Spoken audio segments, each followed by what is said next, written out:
Tersangka obstruction of justice atau penghalangan penyidikan kasus pembunuhan berencana terhadap Brigadir J, Kompol Baihuni Wibowo telah dipecat secara tidak hormat dari institusi Polri. Hal ini merupakan hasil putusan sidang Komite Kode Etik dan Profesi Polri atau KKEP pada Jumat 2 September kemarin. Lantas siapa sosok Kompol Baihuni Wibowo? Dikutip dari tribunnews.com, Baihuni merupakan mantan PS Kasubagriksa Baga ketika Rowaprof Divisi Propam Polri.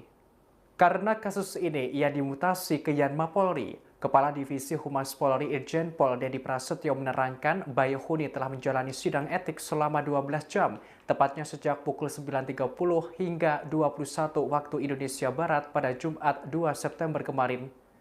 Baihuni dinyatakan terlibat dalam upaya menghalangi penyidikan kasus pembunuhan Brigadir J. Baihuni ikut dalam pengerusakan barang bukti berupa ponsel dan CCTV, serta menambahkan barang bukti di TKP. Ada 3 sanksi yang dijatuhkan Majelis Hakim Sidang Etik terhadap Baihuni.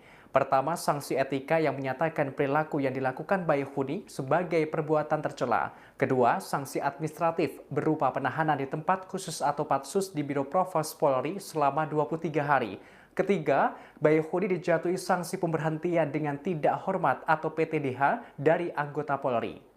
Dedi menerangkan setelah putusan sidang etik dijatuhkan, Baihuni lantas menyatakan banding. Terkait sosoknya, Baihuni merupakan lulusan Akademi Polisi atau Akpol pada tahun 2006 lalu. Ia pernah ditugaskan dalam Satgas Tindak Pidana Perdagangan Orang atau TPPO di bawah Subdirektorat 3 Direktorat Tindak Pidana Umum Bareskrim Polri.